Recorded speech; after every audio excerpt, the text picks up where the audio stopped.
future, shattered dreams, and the times ain't what it seems. But in this case, we're not going to be showing a little bit of initiative. We're going to be showing a lot of all of the initiatives.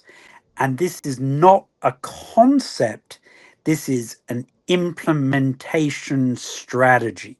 Okay. So this is very, very important indeed. And it is in direct conflict with the major part of the Trump administration's new national security strategy that was published on the 5th of December, albeit that it's just got a spurious date of November, no number, 2025.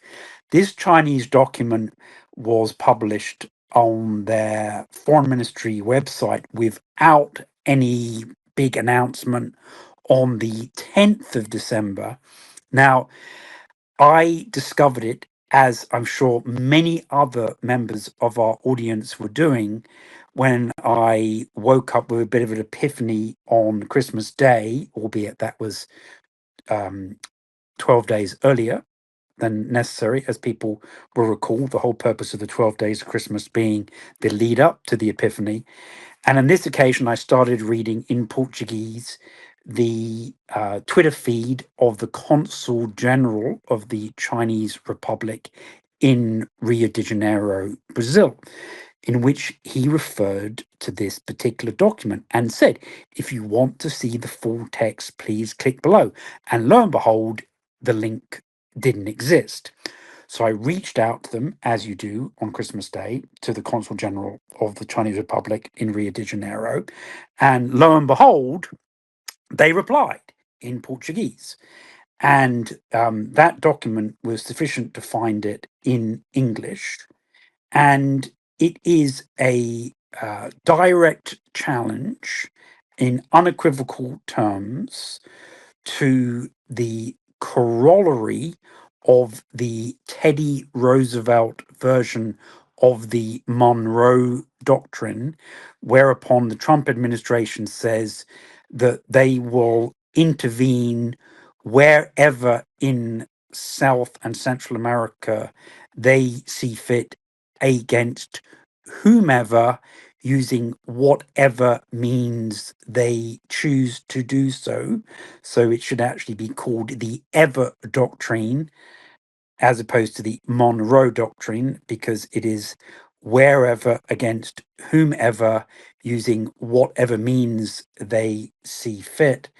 And that's why we've taken it upon ourselves on my last broadcast of 2025 to do this super deep dive comparing these two documents. And one could argue whether or not the largest flashpoint in the world potentially is Taiwan, where we've seen this massive military exercise launched today called Justice Mission 2025, with some very bold statements from the China Military Bugle, which is the public affairs outreach organ of the People's Liberation Army, with some follow-up piss takes on the Taiwanese Tourism Authority, where they're talking about visiting some of the best tourist spots in Taipei, and also showing uninterdicted drone footage of the most famous building in Taiwan. So the Chinese have responded very, very strongly to Trump's supply of an additional $11 billion of weapons to the Taiwanese. And this comes just 20 days after their response to his corollary to the Monroe Doctrine. So very, very, very strong riposte going in two directions, and really not quite grasped by the alt media as to what is going on. It's very interesting and easy to focus on ship movements and plane movements, but it's a lot more intellectually challenging to get into the nitty gritty of policy documents. But certainly in terms of the long term strategy, I would suggest that is much more important. So, what we're going to do is start on, I believe it's page 15 of the US National Security Strategy, as published on or about the 5th of December of 2025. And this is where they talk directly about the Western Hemisphere, otherwise known as America's backyard. And then we're going to go through almost all of the Chinese document that, as I will explain as I go through it, is exceptionally important and doubtless is being considered by all of the South and Central American and Caribbean governments, in contrast to the Trump administration policy statement. So this is, a big portion of the world's population is the two world's greatest superpowers fighting for influence in this area, and we really can't afford to ignore these written documents. And so, Sam, if you can pull up that and put it full screen, please, and I'm going to read off the screen for the national security document. It's about 3/4 the way down on page 15 where it says Western Hemisphere. Okay. Simon, let's remind everybody that this U.S. national security strategy plan put out by the Trump administration is 33 pages long. And interestingly, the Chinese document is exactly the same length. They're both 33 pages. 33. Yeah. So you can assign whatever significance you wish to on that.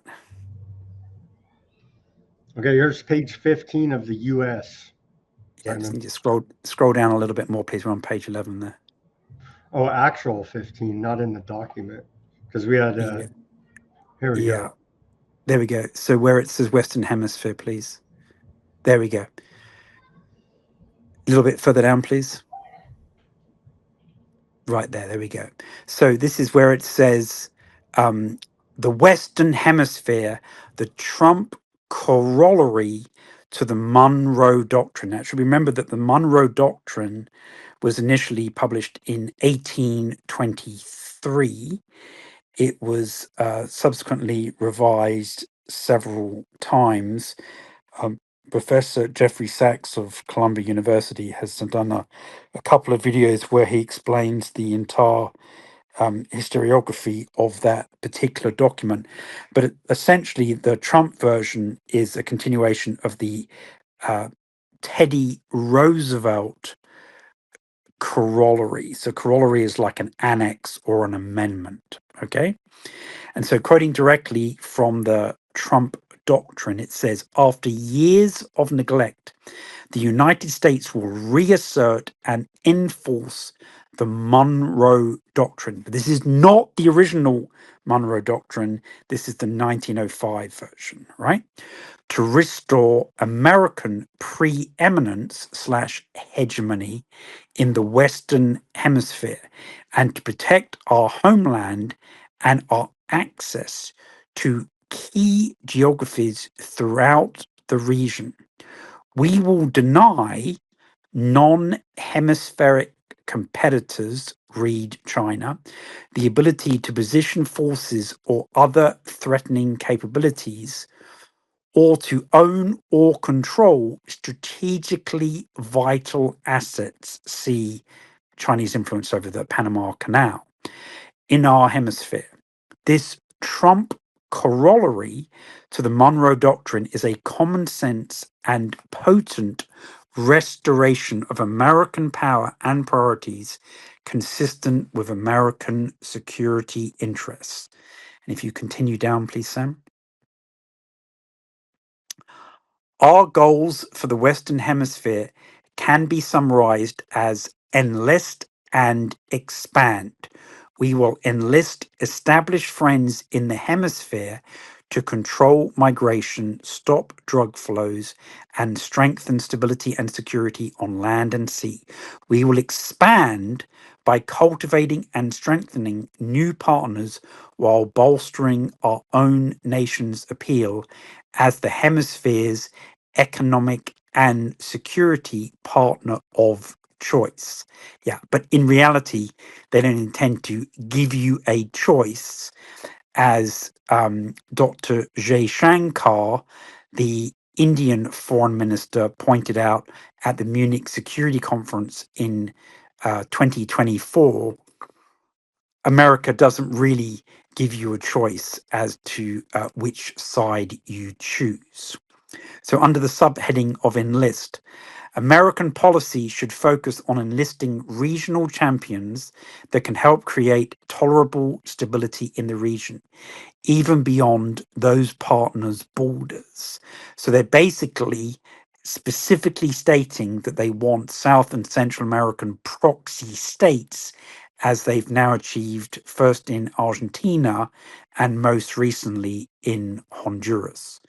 These nations would help us stop illegal and destabilizing migration, neutralize cartels, nearshore manufacturing, and develop local private economies, among other things. We will reward and encourage the region's governments, political parties, and movements broadly aligned with our principles and strategy, but we must not overlook governments with different outlooks with whom we nonetheless share interests and want to work with us. The United States must reconsider our military presence in the Western Hemisphere. This means four obvious things. And it should be pointed out that the Chinese have stated that there are four purposes of their military exercises around Taiwan. So this is very much, this is America's backyard, this is China's backyard, as they would assert, part of China, and it has the same four obvious things. But in the American case here, they're saying a readjustment of our global military presence to adjust urgent threats in our hemisphere, especially the missions identified in this strategy, and away from theaters whose relative import to American national security has declined in recent decades or years, part of which they claim being Africa. A more suitable Coast Guard and Navy presence to control sea lanes, to thwart illegal and other unwanted migration, to reduce human and drug trafficking, and to control key transit routes in a crisis. Targeted deployments to secure the border and defeat cartels, including, when necessary, the use of lethal force to replace the failed law enforcement only strategy of the last decades. Notice they're talking about on the border there, so that's Mexico, and establishing or expanding access in strategically important locations. The United States will prioritize commercial diplomacy, which is what Trump is all about, the art of the deal, to strengthen our own economy and industries using tariffs and reciprocal trade agreements until we decide to violate them as powerful tools. The goal is for our partner nations to build up their domestic economies while an economically stronger and more sophisticated Western Hemisphere becomes an increasingly attractive market for American commerce and investment, otherwise known as prepping the battlefield. Strengthening critical supply chains in this hemisphere will reduce dependencies and increase American economic resilience. This is all about the rare earth minerals in places such as Bolivia. The linkages created between America and our partners will benefit both sides while making it harder for non-hemispheric competitors, once again China, to increase their influence in the region. And even as we prioritize commercial diplomacy, we work to strengthen our security partnerships, from weapon sales to intelligence sharing to joint exercises. So that's all under the heading of enlist.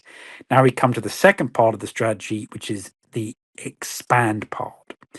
As we deepen our partnerships with countries with whom America presently has strong relations, we must look to expand our network, which is literally like a network of spies, in the region. We want other nations to see us as their partner of first choice, and we will, through various means, discourage their collaboration with others. Notice there, that's an important point. We will, through various means, discourage their collaboration with others.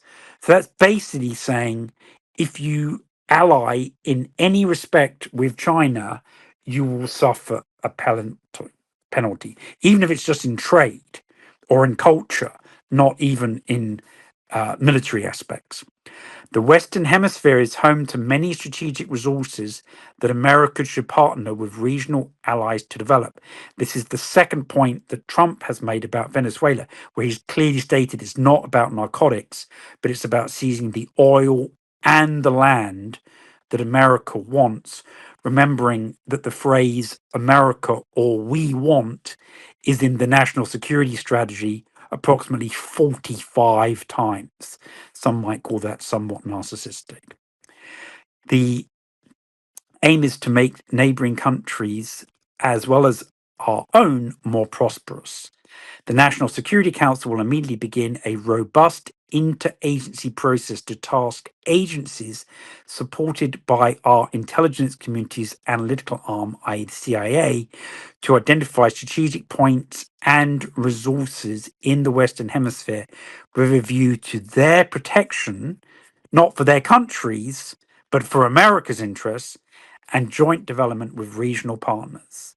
Non-hemispheric competitors, the phrase again meaning China, have made major inroads into our hemisphere, both to disadvantage us economically in the present and in ways that may harm us strategically in the future. Allowing these incursions without serious pushback is another great American strategic mistake of recent decades.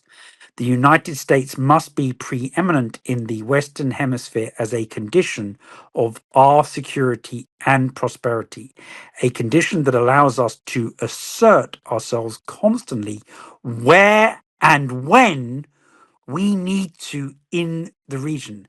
Just go back to highlight that sentence again, please, Sam.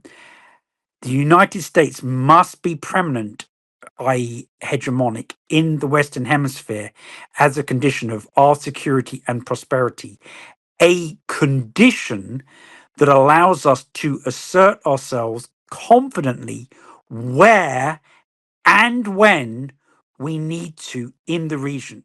So basically, we can intervene wherever we want, whenever we want. The terms of our alliances and the terms upon which we provide any kind of aid must be contingent upon winding down adversarial outside influence. So, unlike expressed at the Munich Security Conference, it is most definitively make a choice with us or against us. From control of military installations, ports such as the Panama Canal port at both ends, and key infrastructure to the purchase of strategic assets broadly defined. So they're not even going to allow foreign governments to purchase what America, not the South American countries, decide are strategic assets. And the definition there is to be broadly defined. Some foreign influence will be hard to reverse given the political alignments between certain Latin American governments and certain foreign actors, see China. However, many governments are not ideologically aligned with foreign powers, but are instead attracted to doing business with them for other reasons, including low costs and fewer regulatory hurdles. The United States has achieved success in rolling back outside influence in the Western Hemisphere by demonstrating with specificity how many hidden costs in espionage, cybersecurity, debt traps, which specifically refers to the Belt and Road Initiative, and other ways are embedded in allegedly low cost foreign assistance. We should accelerate these efforts, including by utilizing US leverage, i.e., blackmail, in finance and technology to induce countries to reject such assistance from other countries. In the Western Hemisphere and everywhere in the world, the United States should make clear that American goods, services, and technologies are a far better buy in the long run because they are higher quality and do not come with the same kind of strings as other countries' assistance. That is total projection and the reverse of the absolute truth, because China is very, very clear that its assistance comes with no strings, particularly not cultural ones, as occurred during the Biden administration when they were trying to push homosexuality and abortion throughout Asia and Middle East and Africa. Again, to make ourselves, America, the partner of first choice. The choice all countries should face is whether they want to live in an American led world of sovereign countries. So they are literally claiming global supremacy there, American led world and free economies, or in a parallel one, which is the Chinese alternative, in which they are influenced by countries on the other side of the world. Unambiguous reference to China there, okay? Every US official working in or on the region must be up to speed on the full picture of detrimental outside influence while simultaneously applying pressure and offering incentives to partner countries to protect our hemisphere. Notice there, it's not just the carrot, but there's the stick as well, offering incentives and simultaneously applying pressure, the carrot and the stick. Successfully protecting our hemisphere also requires closer collaboration between the US government and the American private sector. All our embassies must be aware of major business opportunities in their country, especially major government contracts. Every US government official that interacts with these countries should also understand that part of their job is to help American companies compete and succeed. The US government will identify strategic acquisition and investment opportunities for American companies in the region and present these opportunities for every US government financing program, including but not limited to those within the Departments of State, War, and Energy, the Small Business Administration, the International Development Finance Corporation, the Export Import Bank, and the Millennium Challenge Corporation. You should pay attention to that list there, because the Chinese document gives an alternative list of organizations to cooperate with. We should also partner with regional governments and businesses to build scalable and resilient energy infrastructure, invest in critical mineral access, that's the rare earth minerals alternative source, and harden existing and future cyber communications networks that take full advantage of American encryption and security potential. The aforementioned US government entities should be used to finance some of the cost of purchasing US goods abroad. The United States must also resist and reverse measures such as targeted taxation, unfair regulation, and expropriation that disadvantage US businesses. That's a direct reference there to the nationalization policies, not only of Cuba, but also of the Venezuelan government in the last 20 years. The terms of our agreements, especially with those countries that depend on us most, and therefore over which we have the most leverage, must be sole source contracts for our companies. So literally they're saying there, they must be American monopolies supplying these Latin and South American governments.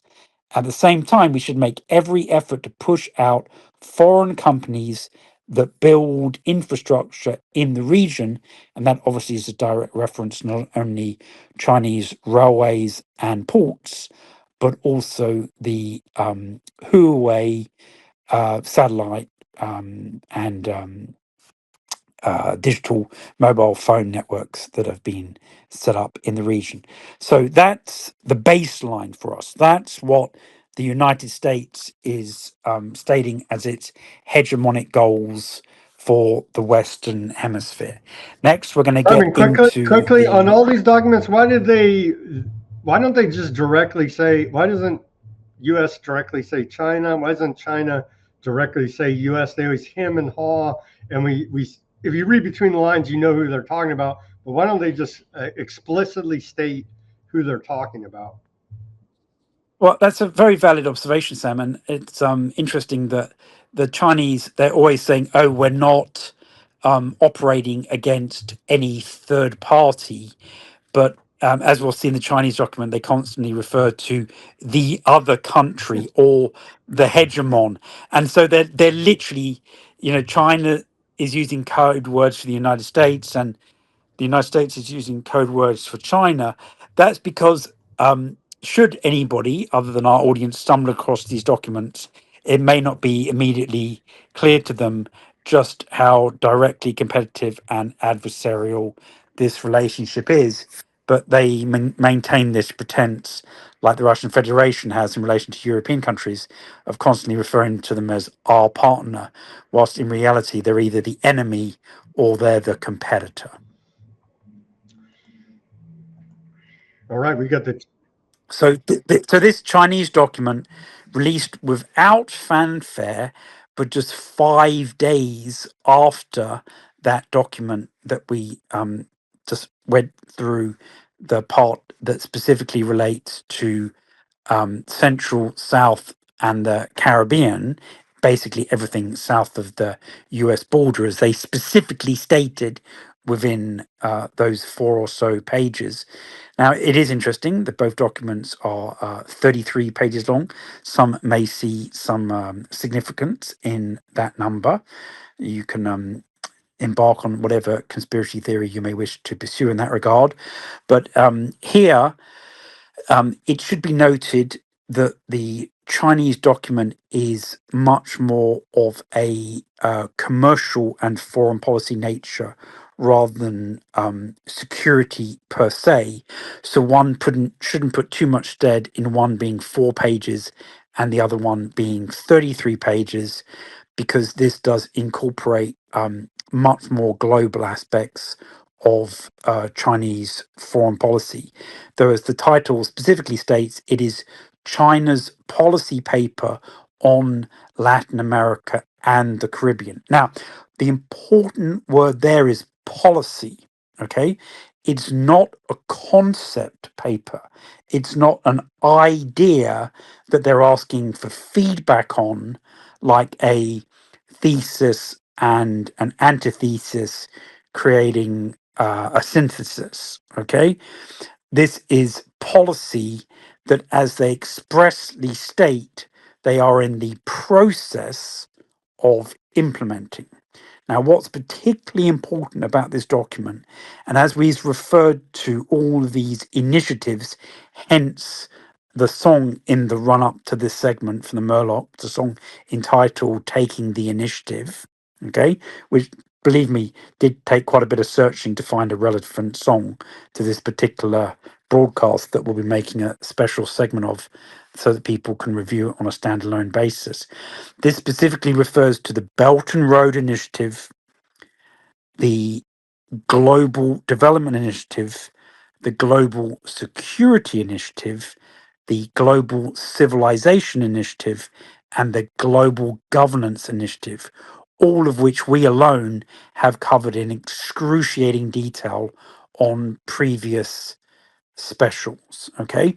But what you're seeing here is direct conflict and competition between Chinese influence south of the US Mexico border and American claimed hegemony in that region.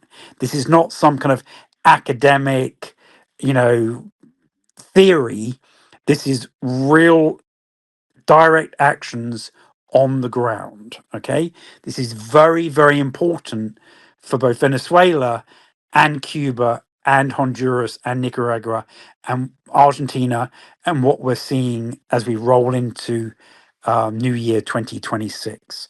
So if you could scroll down to where this paper starts, please, Sam, and people will get a feel for this just from the opening sentence in the preface. Okay, now this is a direct quote, as we've seen many times before in these policy documents relating to the new era, of the conversation that was held between Chinese President Xi Jinping and Russian President Vladimir Putin outside the Russian presidential palace whilst he was waiting in the snow for his car a couple of years ago, when they said changes are occurring in the world unseen in the last 100 years. And Putin replied, yes, and we're making them happen. Okay, I'm paraphrasing that. So, in the opening paragraph of this Chinese policy paper, it says, quote, at present, and by the way, the drinking word, if people are not yet abstaining, is going to be the word global. We did consider choosing the acronym LAC, but that occurred 143 times, which would probably have killed almost all of our audience. So if you can drink sparingly, this is a sip per occurrence of the word global, and of course you are welcome to imbibe non-alcoholic beverages should you see fit. So to start once again, it says, at present, changes unseen in a century are accelerating in the world, not occurring. The rate at which they are occurring is increasing. Changes unseen in a century are accelerating in the world, and a significant shift is taking place in the international balance of power. The global south stands out with a strong momentum and plays an increasingly important role in human progress. In the meantime, the world is beset by lackluster economic growth, except in India and China, frequent regional conflicts and disturbances, and here's the first reference to the United States, unilateral bullying undermining international peace and security. Human society is facing unprecedented challenges. So, a really bold first paragraph for this important policy document. China has realized its first centenary goal, that's the centenary of the Chinese Communist Party, of building a moderately prosperous society in all respects, and is striving to build a great country and advance national rejuvenation on all fronts through Chinese modernization. China remains firm in pursuing an independent foreign policy of peace and is dedicated to the common values of humanity. And here is the crux. China, it is implementing the Global Development Initiative, the GDI, the Global Security Initiative, the GSI, the Global Civilization Initiative, the GCI, and the Global Governance Initiative. Now, as I explained, this is not a concept paper asking for feedback. It says China is implementing these initiatives and deepening high quality belt and road cooperation. It advocates an equal and orderly multipolar world and a universally beneficial and inclusive economic globalization, and promotes the building of a community with a shared future for humanity. We've done whole shows talking about the shared future for humanity. As a developing country and a member of the Global South, China has always stood in solidarity through thick and thin with the global south, including Latin America and the Caribbean, hereafter known as the LAC. In recent years, the Chinese President Xi Jinping has set forth a series of major initiatives and measures on strengthening the China LAC relationship and cooperation across the board, adding new dimensions to the relationship. And this is precisely where the conflict is now arising with the United States administration. The Chinese government hereby releases the China's third policy paper on the LAC to draw experience, plan the future, and elaborate China's policy on the Latin American countries and bring the relations and cooperation between the two sides in various fields to a new level.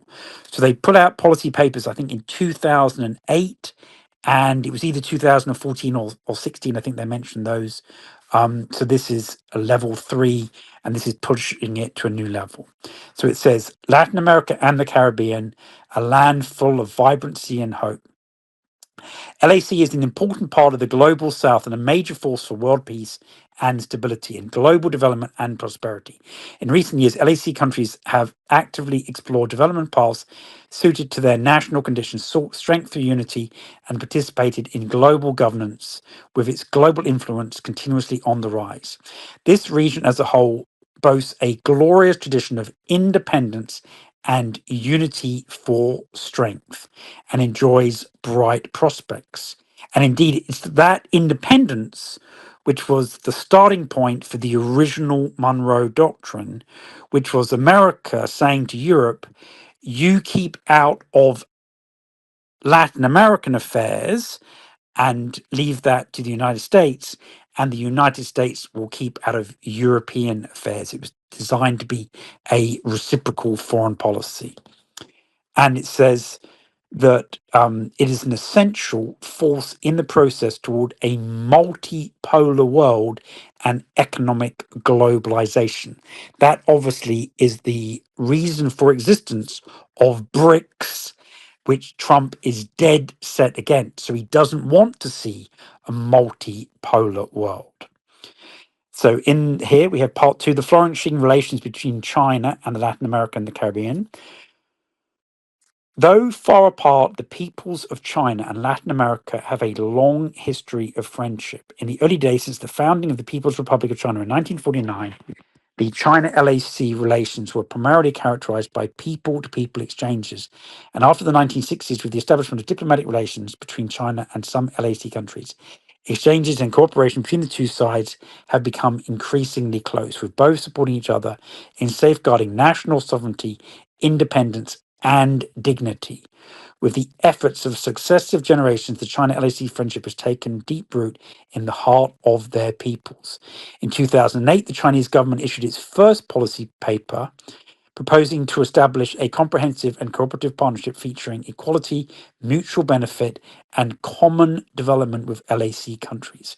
In 2014, the leaders of China and LAC countries held a meeting in Brasilia and jointly announced the establishment of the comprehensive and cooperative, and if you just scroll down, please, Sam,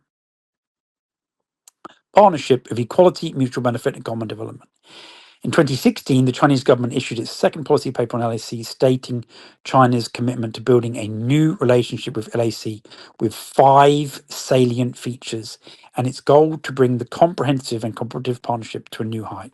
In recent years, under the strategic guidance of head of state diplomacy, China-LAC relations have entered a new stage of equality, mutual benefit, innovation, openness, and benefits for the people, setting a shining example of South-to-South cooperation.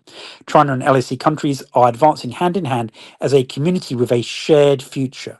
The community is founded upon equality, powered by mutual benefit and win-win, invigorated by openness and inclusiveness, and dedicated to the people's well-being.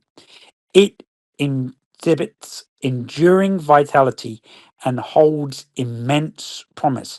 Look at the difference in tone of this document in comparison to the Chinese strategic security statement. Part 3, joining hands to promote the 5 programs for building a China LAC community with a shared future. China stands ready to join hands with Latin America and the Caribbean to promote the 5 programs on solidarity, development, civilization, peace, and people to people connectivity. Nothing about hegemony, strategic assets, American monopolies, and excluding any other countries, and to advance shared development and revitalization and write a new chapter in building an LAC China community with a shared future. Now, we're going to go through each one of these because each one of these programs directly relates to the Chinese initiatives, the BRI, GDI, GSI, GCI, and GGI. And so these show the direct on the ground implementation of these policies in real life. Okay, it's really, really important, this document. And you can then extrapolate this to ASEAN and to the Middle East and to the African Union. Okay, so number 1 is the Solidarity Program. High level exchanges. China wishes to give full play to the guiding role of head of state diplomacy, maintain exchange of visits and meetings of multilateral international events between leaders of China and LAC countries, enhance exchanges and mutual learning of experience of state governance, modernization, and strengthen communication on bilateral relations and major issues of common interests. Mutual support of each other's core interests and major concerns. And here you can see the relation to what is occurring in and around Taiwan today with the new exercise, Justice Mission 2025, that we discussed in the first hour of the program. The one China principle is the important political function and premise for China to develop diplomatic relations with other countries.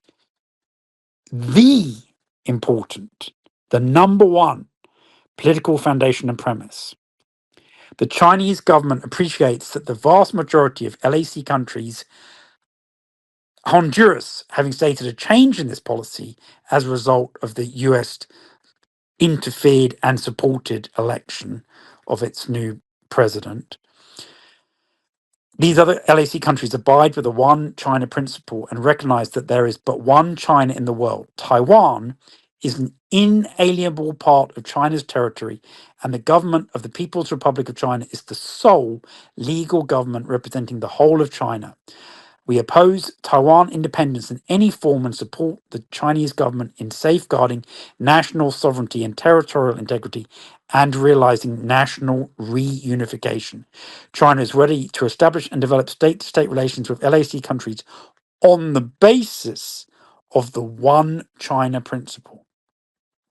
China stands ready to work with LAC countries having diplomatic relations with China to enhance strategic mutual trust, continue to render mutual understanding and support on issues concerning national sovereignty, security, territorial integrity, the direct reference there to Venezuela, and other core interests and major concerns, support each other in the following development paths suited to national conditions, and oppose hegemonism and power politics. Direct reference there to the United States. Part 3, intergovernmental dialogue and consultation mechanisms. Efforts will be made to fully leverage the role of mechanisms such as high-level coordination and cooperation committees, high-level mixed committees, government intergovernmental standing committees, strategic dialogue, political consultations, and mixed committees on the economy, trade, high-level groups, free trade committees, and mixed committees on technology, and further improve the relevant dialogue and consultation mechanisms to enhance intergovernmental dialogue and cooperation. Exchanges between legislatures on the basis of respecting each other, deepening understanding, and promoting cooperation. The National People's Congress of China wishes to strengthen multi-level, multi-channel, friendly exchanges with national parliaments and regional and sub-regional parliamentary organizations in Latin America and the Caribbean by fully leveraging the high-level exchanges and exchanges at other levels between these special committees, friendship groups, and offices. Okay, that means you get the exchanges between political parties based on the principles of independence, full equality, mutual respect, and non-interference in each other's eternal internal affairs. It's a critical distinction between this document and what Trump is proposing, based on the principles of independence, full equality, mutual respect, and non interference in each other's internal affairs. The Communist Party of China wishes to strengthen exchanges and cooperation with the political parties and organizations of LAC countries and invite party cadres of the member states of these countries to visit China to further enhance mutual understanding and trust. Then here we have the first implementation of the initiatives. Point 6. Implementing the Global Governance Initiative. I cannot overemphasize how important this document is in terms of actually implementing these initiatives as opposed to discussing them in abstract terms. China is ready to work with Latin America and the Caribbean to adhere to the vision on global governance, featuring extensive consultation and joint contribution for shared benefit, and fully implement the GGI, firmly uphold the UN-centered international system, and deepen exchanges and cooperation in the United Nations and other international organizations and on other international occasions so as to enhance the representation and voice of the global South, advance the building of a more just and equitable global governance system, and jointly build a community with a shared future for humanity. China supports LAC countries in playing a bigger role in international affairs. Then it goes promoting reforms of the global economic governance system. China will work with LAC countries to strengthen coordination and cooperation in international economic and financial organizations such as the G20, APEC, BRICS, the IMF, World Bank, the BIS, and the Financial Stability Board, and the Basel Committee on Banking Supervision. Enhance cooperation within the framework of the World Trade Organization centered multilateral trade system, actively implement the outcomes of previous WTO ministerial conferences, and promote necessary reforms of the WTO so as to better protect the development rights, interests, and space of developing members. Efforts will be made to promote economic integration in the Asia Pacific region, and China calls on the international community to further promote global economic governance reform, improve and optimize global financial and economic rules, and further advance the IMF quota and governance reforms, which is to decrease American power in the IMF and World Bank, with a view to increasing the representation of emerging markets and developing countries. China will firmly defend international fairness and justice, uphold the multilateral trade system, and oppose unilateral bullying practices. That is the Trump tariff techniques. Safeguard the stability of global industrial and supply chains and reject attempts of decoupling, which is what America has been proposing, and reinventing the wheel so as to protect the open and cooperative international environment and steer economic globalization towards the right direction. Okay, so if we just scroll down there, please keep going. We can skip over that. 1 second. Go back a bit, please. So here, there's another important concept here where they're talking about trilateral cooperation. Okay, so this is important because China here is not only saying we've got to have sovereign country to country relationships, they're talking about three-way relationships. Okay, the China LAC relationship does not target or exclude any third party, nor is it subjugated to the hegemon by any third party. It meets the fundamental interests of the two sides and the trend of our time in the new era, featuring world peace, development, cooperation, and win-win. Based upon the principle of mutual respect and leveraging complementary strengths, China is ready to carry out trilateral development cooperation in LAC countries with relevant countries outside the region. This is literally BRICS and SCO, and international organizations under the premise that such cooperation is proposed, agreed upon, and dominated by countries in the region. China encourages its enterprises to carry out trilateral cooperation in economic, social, and cultural fields in LAC countries with relevant parties on the basis of commercial principles.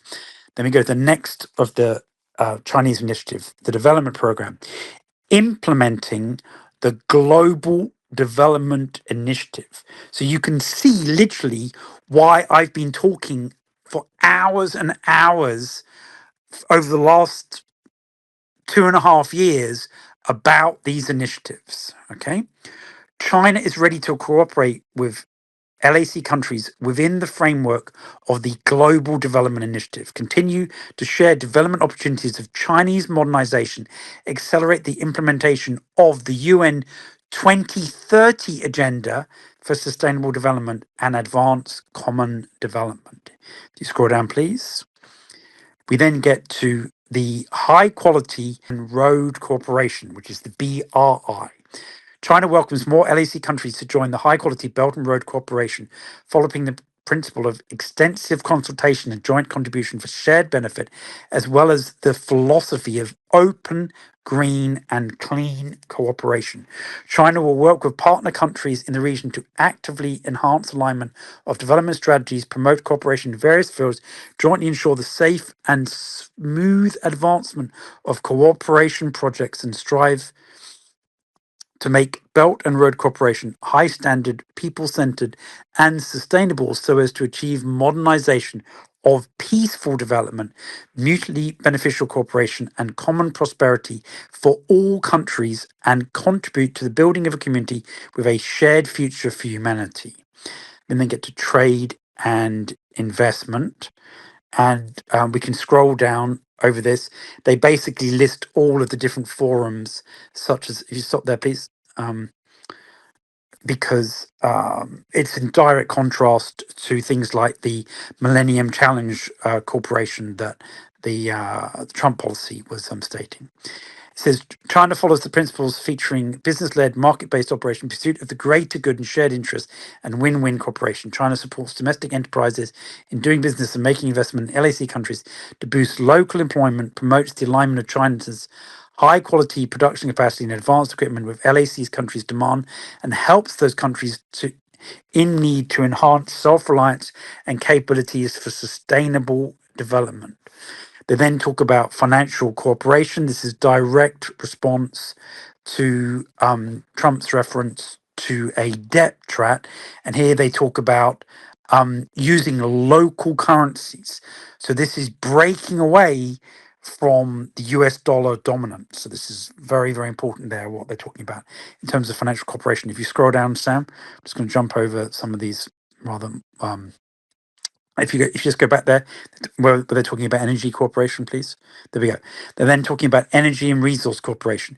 Based upon the principles of win-win cooperation and sustainable development, China stands ready to expand and deepen China LAC cooperation on energy development, which is the whole key point of what's going on in Venezuela, which is the oil.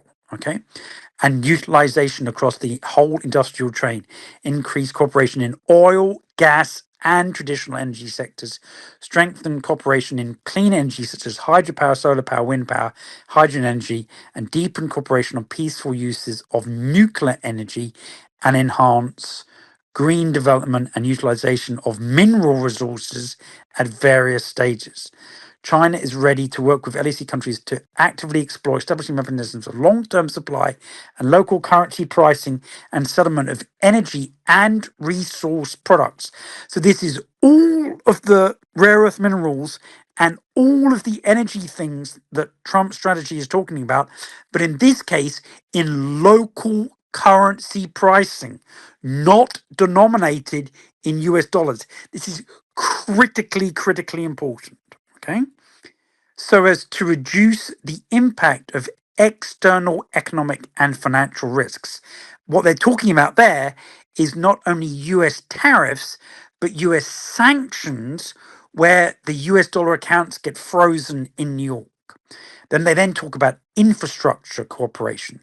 China will work to strengthen cooperation on technology, consulting, construction, equipment manufacturing, and operation management in traditional fields of transportation, trade logistics, storage facilities, information and telecommunication technologies, energy and electricity, water conservation projects, housing and urban construction, as well as in emerging fields such as renewable energy, smart transportation, digital infrastructure, and smart cities. Note there, they're talking about smart cities and Agenda 2030. Okay.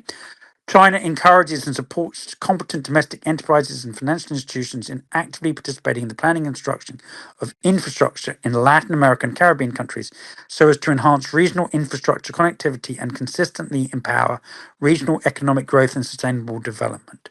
So there they're talking not only about the Panama Canal, but also this connection from the new port in Peru, which is a Chung Hao, diagonally across South America. So next they get on to manufacturing cooperation. China will enhance synergy in industrial development strategies, increase exchanges in industrial policy, deepen cooperation of raw materials, consumer goods, equipment and manufacturers, green low carbon industries, industry and supply chains, industrial parts, and promote smart digital and green development of industries in China and LAC countries. China will walk towards a closer China LAC partnership, industrial and supply chains, and promote the negotiation and signing of cooperation documents. The China LAC high level dialogue on industrial cooperation will continue to be held. China will promote policy exchanges on development of small and medium sized enterprises and provide guidelines for their growth. Okay, if we scroll down, now it's talking about agricultural cooperation, and it should be pointed out that this year China's announced that despite having a drought early in the year, they've had their largest wheat crop ever in 2025. So they're using AI not only in industry, but also in agricultural cooperation along with satellite link technology. And they're proposing to roll this out to many other um, global south countries. There's a huge benefit that is completely distinct from the Trump policy. China will improve agricultural cooperation mechanisms, encourage enterprise on both sides to actively engage in agricultural trade, plus push for further exchanges and cooperation in agricultural science and technology, personnel training, and other fields, deepen cooperation in livestock and poultry breeding, forestry, fishery, and aquaculture. China will work to enhance exchanges on public policies and market information on food security, and encourage relevant institutions in the countries to carry out targeted exchanges and cooperation in such areas as nutrition, quality of grains, and technologies that reduce post-harvest losses, not such as using glyphosate sprayed onto wheat and other grains, as explained by Secretary Kennedy recently, to desiccate them and reduce post harvest losses. But because they're then not rained on, the glyphosate doesn't get washed off, so it all goes into the human food chain. So China's proposing solutions other than that, which we would welcome even in the United States. With a view to jointly promoting food security, China will continue to set up and improve agricultural technology demonstration programs to promote the development and demonstration of modern agricultural technology and enhance agricultural technology innovation, agricultural production and processing capacity, and international competitiveness of both sides. China supports scientific research cooperation in areas such as biobreeding and the building of Sustainable Food Information Center. China welcomes the agricultural enterprises from LAC countries to participate in the China International Agricultural Trade Fair, the Grain Trade Conference, and other fairs. Okay, if we scroll down, they're talking there about science and technology, joint laboratories, research and development centers, and high-tech parks, university cooperation, and other mutual research institutes. Okay, if we scroll down again. Keep going 1 second. Aerospace cooperation. And interesting in terms of aerospace cooperation, China has announced major agreements via their Chinese ambassador to Russia today in cooperating not only on airframes but also engine technology to reduce their dependence upon Boeing and Airbus. That's a huge other statement that's gone largely unnoticed in Western media today. China will actively explore cooperation with LAC countries in such fields as communication, remote sensing satellites, satellite data application, aerospace infrastructure, and aerospace education and training, and work with the LAC side to jointly promote the application of space technology in disaster prevention, mitigation, agricultural and forestry monitoring, climate change, and other fields, and make good use of space technology to boost LAC countries' scientific, technological, and industrial development, contributing to a sustained advancement in the fields of science and technology. China welcomes LAC countries, and this here is super important, to use the Beidou navigation satellite system. So this is Chinese GPS as opposed to American or European GPS. Okay. It's ready to explore the joint construction of a China LAC Beidou Application Cooperation and Development Center to deepen cooperation. China welcomes the active participation in China's manned space program and lunar and deep space exploration missions, as well as cooperation with LAC countries on space science and application the International Lunar Research Station, which is not the International Space Station. This is literally talking about creating, with Russia, a moon base. And bear in mind, this is what Musk also wants to create in order to be able to launch rocket ships to Mars. Okay, the China, Latin American, and Caribbean States Space Cooperation Forum will continue to be convened. They're also talking about maritime cooperation, as opposed to Trump just blowing up ships in the Caribbean. Okay, if we scroll down further, there, please, Sam. So this is interesting here. They talk about China will cooperate with LAC countries to build logistical supply bases, plural, for China's Antarctic, i.e. South Pole, expedition, and invite researchers from LAC countries to board Chinese research vessels for joint polar scientific exploration. Apparently, they want to go and visit the Nazis hiding at the South Pole. Then I was talking about customs inspections and quarantines. We can scroll down through all that.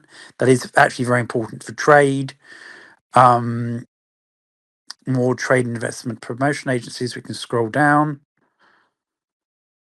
Environmental protection, climate change, and disaster reduction. That's all very much using the United Nations mechanisms for the Forum on Climate Change, and also the UN disaster reduction mechanisms, both of which obviously were announced in 2015 and form part of Agenda 2030. If we scroll down again, please. Here we go, development assistance. So they're talking about just giving the money for poverty reduction, climate change, and humanitarian assistance. Tax cooperation is basically avoiding tax shelters. Go down, and then supervision. Okay, so the next one we get to then is section 3, the civilization program. This is implementing the Global Civilization Initiative, the GCI. China will work with the LAC countries to implement the Global Civilization Initiative, uphold the vision of equality, mutual learning, dialogue, and inclusiveness between civilizations, and champion humanity's common values on peace, development, fairness, justice, democracy, and freedom. We will work with LAC countries to strengthen people-to-people exchanges and cooperation, consolidate social foundations of friendship, and promote world peace and development by implementing resolutions of the UN General Assembly and promoting the global civilizations dialogue on mutual platforms such as the UN. Okay, so we can scroll down there. Keep on scroll down. It's all cultural activities, Alliance for Cultural Heritage, education and human resources changes, language education is extremely important. They're talking about the joint development of the Confucius Institutes, which in the United States and in Europe have been seen as mechanisms for the spread of Chinese influence, and new centers for Chinese language and professional skills. Um, Talking about Chinese language teacher scholarships, and Chinese bridge summer and winter camps in China, Chinese textbooks, and Chinese teaching materials for LAC countries. Okay, go down. Sports exchanges, media cooperation, which is breaking away from the Western mainstream media.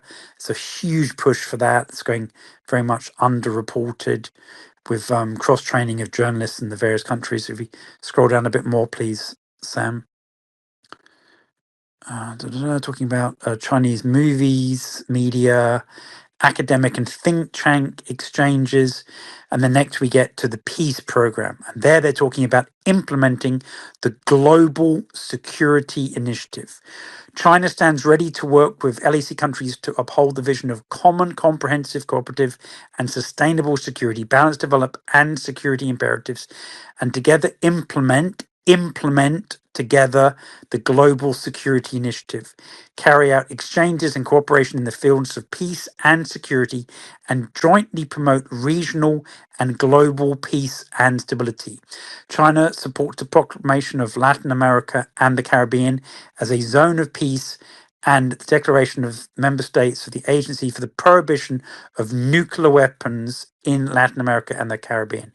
It advocates the peaceful settlement of international disputes and hotspot issues and opposes willful threat or use of force. Is a direct challenge to the United States there.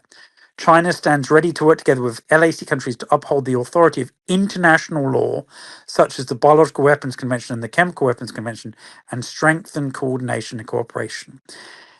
On military exchanges and cooperation, China will actively carry out military exchanges in cooperation with LAC countries, expand friendly exchanges between defense and military leading officials of the two sides, strengthen policy dialogue, and set up working meeting mechanisms. The two sides will conduct mutual visits between delegations and vessels, deepen professional exchanges in such fields as military training, professional training, and UN peacekeeping operations, expand practical cooperation in non-traditional security fields such as humanitarian relief and counterterrorism, and enhance cooperation in military trade and military technology.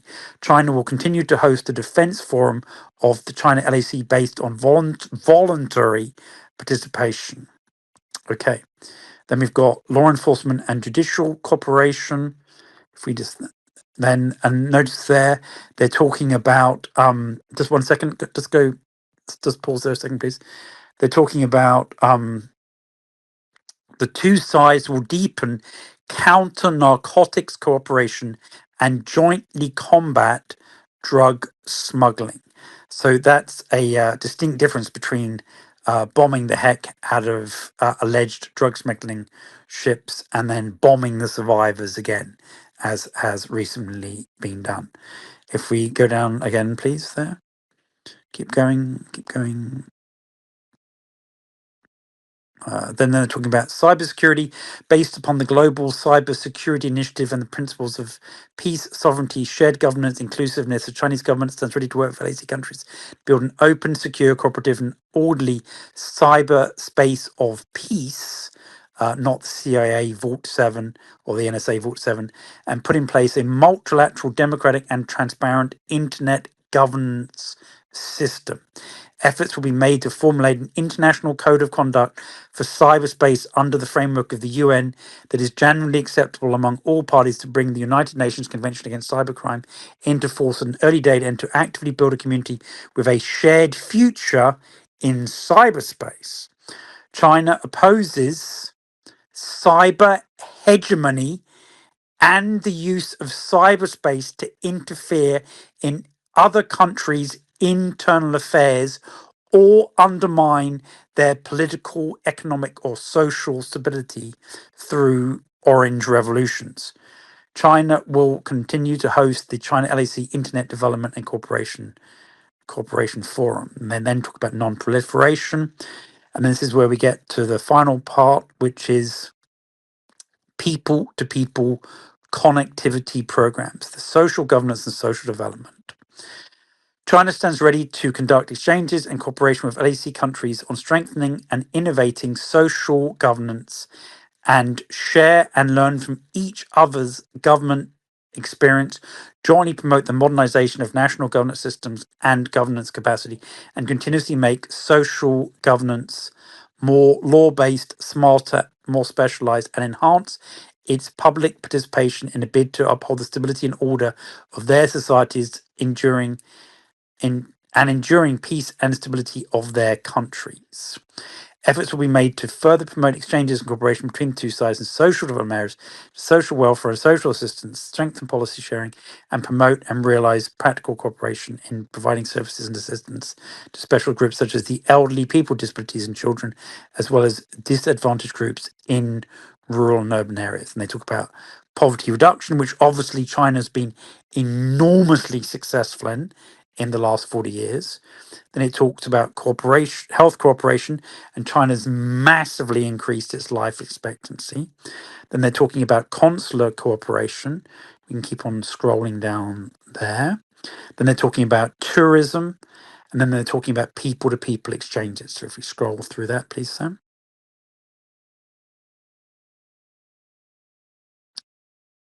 Okay, hang on a second. Keep on going, please. 21. Keep going.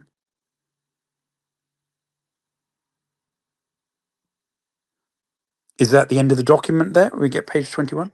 That's all I got, Simon. Okay, well, there we can see how the document is massively different from the Trump version. Massively, massively different. And I should reiterate that that was published only 5 days after the Trump national security strategy. That's not a coincidence in timing, as Sam was saying. There are no coincidences. So thank you ever so much to everyone who endured for that. Thank you, Sam, also for being patient. We've gone through an enormous amount of important policy there, and we managed somehow to do it in like an hour and 10 minutes, which was absolutely astonishing. So that is setting the scene for future contests over South of America in opposition to Trump's corollary of the Monroe Doctrine in the whole of Central America, South America, and the Caribbean. I should take this opportunity, please, to wish everyone a very, very happy new year. Sam will be with you again tomorrow. This is my final broadcast of 2025. And to round us off, we've got Rachel's Platten closeout song called Fighting Strong. It's the version with lyrics. Please pay attention. Was carefully selected as usual. I hope everyone is able to continue expressing their opinions, both in our chat forum and in any other hate mail they wish to send to Sam, not me, during the course of 2026. And certainly don't hesitate to vote only once in your respective elections, and also communicate in a professional and respectful way with some of your dastardly politicians in the hope that we may be able to influence public policy before World War III breaks out. But with that, Sam's going to do the show wrap up. Please do like, subscribe, follow, rant with your friends in your final 2 working days of 2025 about what you've learned on this show, because nobody else will be talking about it, because no other alternative media have brought you this information, let alone going through it paragraph by paragraph. But I sincerely thank everyone for all of their support during 2025, and remember that we'll still be doing our t-shirt fundraising during the month of January in 2026, where there are lots of new and exciting and thought-provoking designs for you to acquire. And I should give out a special vote of thanks to both Mercurius and also Simon Jones, who have been particularly supportive of me during the past calendar year. And I sincerely hope that they're able to stay engaged for the forthcoming 12 months. And thank you also very, very much to Sam for his patience and also for his editing of my bizarre song selections. All right, Simon, thank you very much for all of that, bringing us up to speed about these very important geopolitical developments. We need to take a hard look at China. Look over there at Democrats. Look over there at Republicans. Hey, China, yeah, we got issues, man, and it's all coming to a head here now in the new year. We look forward to seeing Simon again in the new year on next Monday, the 5th. So tune in then at this special time for Simon, 2 p.m. Pacific, 5 Eastern time next Monday. And we'll bring you some more deep dives into geopolitics and go over the news. Hopefully they haven't blown up the world between now and then as we go into the new year. As always, everybody do your own research. Peace, love, and freedom. Speak out and take action. Have a great rest of your Monday evening. We'll be back here for the last show of the year at Weaponized News tomorrow. Tune in. We'll do some year-end reviews and take a look. And I may or may not, if they have the show, be on the Boiler Room tomorrow night with Ruckus and his crew as well. And with that, we're going to sign off on this broadcast. Here is Rachel Platten Fight song, and we'll see you back here tomorrow for more Weaponized News.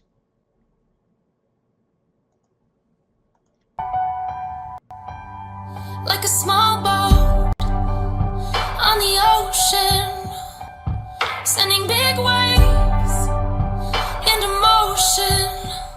Like how a single word can make a heart open. I might only have one match, but I can make an explosion. And all those things I didn't say were wrecking balls inside my brain. I will scream loud tonight. Can you hear my voice this time? This is my fight song. Take back my life song. Prove I'm alright song. My power's turned on. Starting right now. I'll be strong. I'll play my fight song. And I don't really care if nobody else believes, 'cause I've still got a lot of fire left in me. Losing friends and I'm chasing sleep. Everybody's worried about me. In too deep. Say I'm in too deep. And it's been 2 years, I miss my home. There's a fire burning in my bones. Still believe, yeah, I still believe. And all of those things I didn't say were wrecking balls inside my brain. I will scream loud tonight. Can you hear my voice this time? This is my fight song. Take back my life song. Prove I'm alright song. My power's turned on. Starting right now. I'll be strong. I'll play my fight song. And I don't really care if nobody else believes, 'cause I've still got a lot of fight left in me. A lot of fight left in me.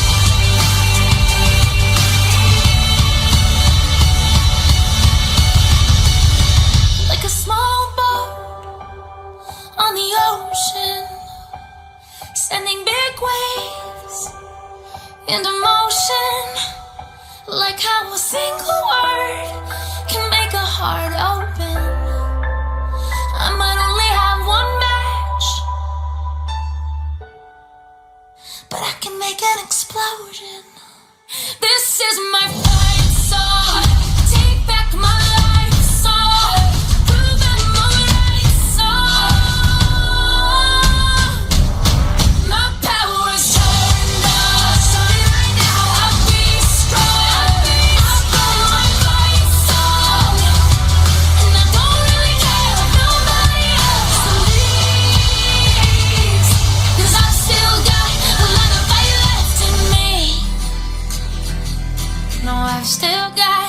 Gotta fight like